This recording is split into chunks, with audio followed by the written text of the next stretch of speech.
Vaiveng nia Sialsuk khan mual kan thleng phaya chuan Batling tlang leng turin kan buat sai ni hian kola Sialsuk veng school veng kan ti high school middle school one te om dup na chaka khen ngoin khu chok lup mai ne khi mình ngop pi tlang thengthaw nuam tu ka hinga kal don ni ko bum ve la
itu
oleh hay topa chuan kan tumram tak chu kan va thleng ta ti hian ngo hian a choi kual khup mai thlang hi kham sang Batling tlang kham kan ti khani chuan hen zo ram nen ti hian cham tur mai helai hi mun nun tuk mai ni nula thlangwal te poinan len na thin ke ni te po tun ma te chuan mi u te ne na sialang kan loi na le darang kan in chai na mun khani nuam thin le không mình lạc về tới lúc à hey tụi anh cái lại một thì em mày nè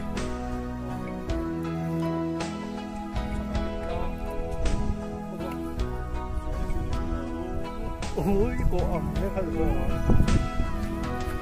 hay đi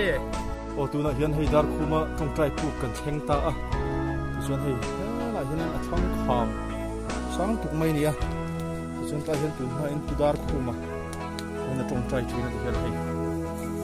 thì cho hay cái chuyện quan này tại hiện notebook thế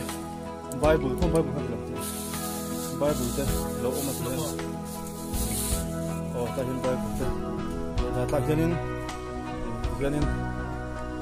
hiện rồi cũng lắm lòng húi bọc à thế lại hiện tawngtai nó hùn cần mong đồ này hiện tawngtai hùn để thằng này đồ nó để thằng này xóa Batling tlang bằng cần sửa dễ rồi này